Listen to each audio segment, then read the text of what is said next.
रायपुर से अगली खबर। केंद्रीय गृह मंत्री अमित शाह का छत्तीसगढ़ दौरा। आज दोपहर 12 बजे रायपुर एयरपोर्ट पहुंचेंगे अमित शाह। कबीरधाम में आम सभा को संबोधित करेंगे शाह। कबीरधाम से रायपुर एयरपोर्ट के लिए रवाना होंगे। कुशाभाऊ ठाकरे परिसर में घोषणा पत्र जारी करेंगे। दोपहर 3 बजे रायपुर एयरपोर्ट पहुंचकर दिल्ली रवाना होंगे अमित शाह। अपडेट आपको दे रहे हैं, जहां केंद्रीय गृह मंत्री अमित शाह का छत्तीसगढ़ दौरा आज रहेगा। दोपहर 12 बजे रायपुर एयरपोर्ट पहुंचेंगे शाह और कबीरधाम में आम सभा को संबोधित करेंगे। कबीरधाम से रायपुर एयरपोर्ट के लिए रवाना होंगे। यह अपडेट आपको दे रहे हैं, जहां चुनावी साल में लगातार भारतीय जनता पार्टी के दिग्गज नेता छत्तीसगढ़ पहुंच रहे हैं। इससे पहले कल प्रधानमंत्री नरेंद्र मोदी ने कांकेर में सभा को संबोधित किया और लगातार भारतीय जनता पार्टी के पक्ष में वोट करने की अपील की जा रही है। इसी कड़ी में अमित शाह भी आज छत्तीसगढ़ के दौरे पर रहेंगे और इस दौरान भारतीय जनता पार्टी का घोषणा पत्र भी जारी करेंगे अमित शाह।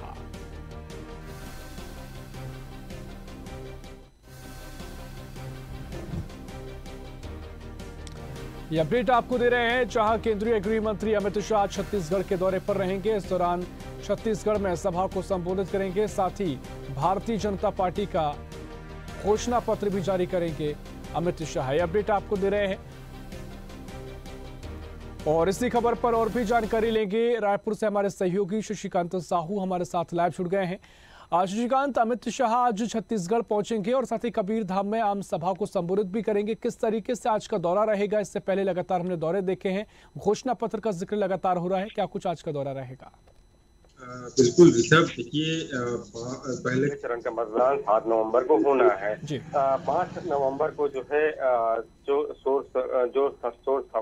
शोर है वो थम जाएगा, यानी कि जो प्रचार प्रसार है वो थम जाएगा। ऐसे में सभी जो आम जनता है उन्हें अभी सभी से जिस घड़ी का इंतजार था, अब तक किसी ने न भाजपा ने न कांग्रेस ने घोषणा पत्र का जो है जारी नहीं किया है। तो ऐसे में उसका इंतजार काफी लंबा रहा। आज जो है बीजेपी अपना घोषणा पत्र जारी करने जा रही है। आज केंद्रीय गृह मंत्री अमित शाह जो है भाजपा कार्यालय कुशाभाऊ ठाकरे परिसर में जो है घोषणा पत्र जारी करेंगे। इस घोषणा पत्र में क्या कुछ हो सकता है, काफी बेसब्री से लोगों को इंतजार है, क्योंकि 7 नवंबर को जो है मतदान है। ऐसे में जनता के बीच किस तरह से इतने कम समय में अपने घोषणा पत्र तक बीजेपी जो है पहुंचा पाएगी, क्या तमाम विषय भी रहेंगे। लेकिन जिस तरह से घोषणा पत्र की बात की जाए तो इस घोषणा पत्र में क्या जो है जो कांग्रेस की घोषणाएं हैं उनका जो है तोड़ बीजेपी निकाल पाएगी क्या?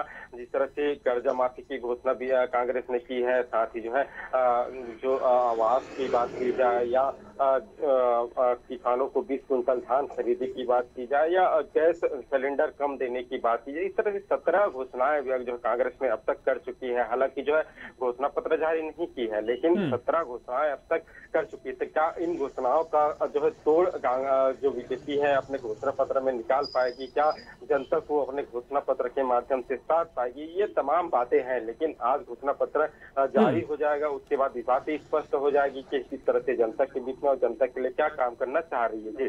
बिल्कुल, देखिए लगातार घोषणा पत्र को लेकर चर्चा है, लेकिन आज अगर जो आम सभा का हम जिक्र करें, अमित शाह की जो सभा आज रहेगी, यहाँ पर क्या जो कबीरधाम है उसके अलावा भी कोई सभा होगी? और अगर नहीं है तो यहाँ के सियासी समीकरण वो कौन से होंगे जिनको साधने की कोशिश यहाँ पर अमित शाह करेंगे?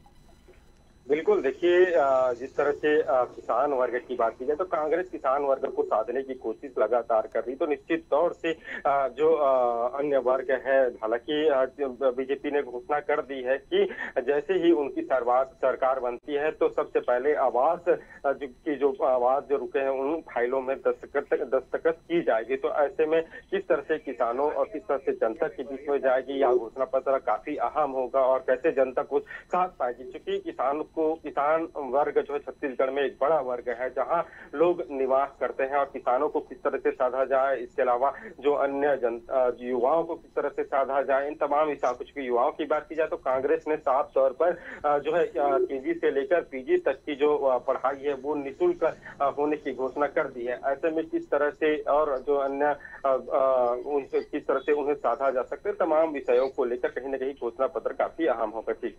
बिल्कुल देखिए, दोनों चरणों के चुनाव में समय भी काफी कम बचा हुआ है। ऐसे में किसी तरह के दौरे कार्यक्रम की लिस्ट यहाँ पर आई है कि कौन कौन से जो दिग्गज नेता है वो लगातार दौरे करेंगे, क्योंकि पीएम मोदी ने जिस तरीके से कर्नाटक में 44 सभाएं की थी, इस बार छत्तीसगढ़ में किस तरह से उनका रुझान देखने को मिलेगा?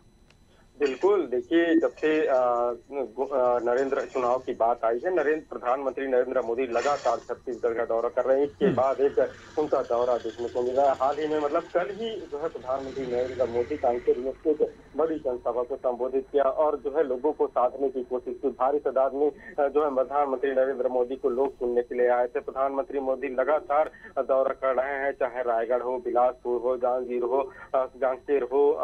उसके बाद जो है अब फिर से प्रधानमंत्री नरेंद्र मोदी जो है यानी कि कल फिर से प्रधानमंत्री नरेंद्र मोदी दुर्ग में आने वाले हैं और दुर्ग में भी बड़ी सभा को भी संबोधित करेंगे। इसके अलावा बात की जाए तो 14 नवंबर को एक बड़ी रोड शो जो है राजधानी रायपुर में प्रधानमंत्री नरेंद्र मोदी की होने जा रही है। चूंकि प्रधानमंत्री नरेंद्र मोदी की लोकप्रियता ऐसी है कि लोग उसे दूर दूर तक सुनने और देखने के लिए पहुंचते हैं। हमने कल ही जो है इनका उदाहरण इसके अलावा कल ही नहीं, जब भी नरेंद्र मोदी की छत्तीसगढ़ में सभा हुई है, भारी तादाद में लोग उसे सुनने के लिए पहुंचे हैं। हालांकि इसका कितना फायदा बीजेपी आने वाले चुनाव में उठा सकती है, यह देखना होगा। जी आज शशिकांत, आप बने रहिए हमारे साथ, आगे भी आपसे जानकारी लेंगे। अपडेट आपको दे रहे हैं जहां केंद्रीय गृह मंत्री अमित शाह का आज छत्तीसगढ़ दौरा रहेगा। ऐसी ही खबरों के लिए हमें लाइक करें, शेयर करें, फॉलो करें और यूट्यूब पर सब्सक्राइब करें और बेल आइकन दबाना ना भूलें। साथ ही ताजा अपडेट्स के लिए हमारी वेबसाइट स्वदेशलाइव.com पर जरूर जाएं।